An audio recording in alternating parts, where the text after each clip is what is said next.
Here's the lesson that I'm learning. Don't make financial decisions out of fear. Even when it may seem like it makes sense, always consult the Holy Spirit first.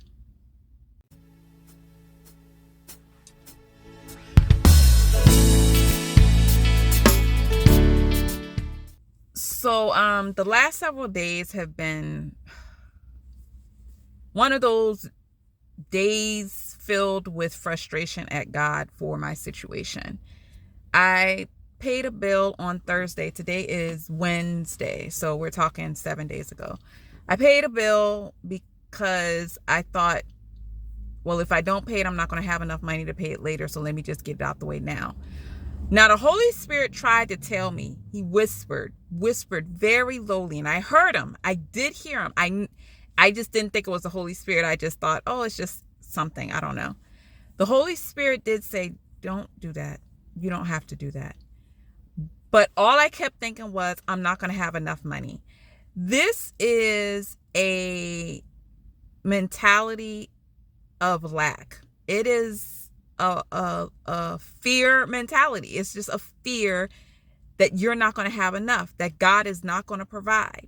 And so, long story short, it led to some other financial decisions that I had to make because I didn't listen to the Holy Spirit. I'm not going to get into detail because what happens is people make judgments on stuff and they don't have the full story. All I want you to understand is listen to the Holy Spirit during that time. On top of the financial issues, and this is where Satan will step in, right? You give room to Satan by giving into fear. I'm going to say that again. You give room to Satan by giving in to fear. I gave into fear when I didn't listen to the Holy Spirit last week. It led to other things that I had to do that I probably wouldn't have had to if I just listened to the Holy Spirit in the first place. And then Satan had room to mess with my mind. Woke up Sunday, my kitchen's flooded. There's say an inch of water on the floor because the water filtration system was acting crazy. Of course, it's Memorial Day weekend. Landlord's gone, so it can't be fixed until the next day. That's great. Got it fixed. And then last night, the gas in the place where I live went out. So that meant no hot water. Stove doesn't work. So come to find out, the gas company turned the gas off, and I have to get it turned on. Just long, complicated. Bleh. Can you see how flustered I am at what's happening right now? I'm getting dizzy just sitting in the car. Anyways, during this time, Satan has been really messing with me, with trying to take me back to the old mentality of not believing that God is enough, not believing in El Shaddai.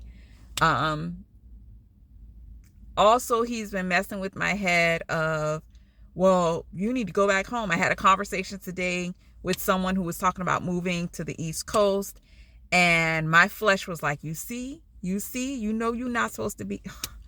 Like, this is how Satan messes with your mind, because I gave him room. And I'm in the middle of this battle that I shouldn't be in, all because I surrendered to fear with my actions. And God gave us power and a sound mind. This is where your sound mind is supposed to kick in. Listen to the Holy Spirit. So I'm going to get off now because I think that's the whole point of this installment of Meet My God. Don't give in to fear, because when you give in to fear, you give room to Satan. And also listen to the Holy Spirit so that you can avoid unnecessary stress. Peace is my portion when I'm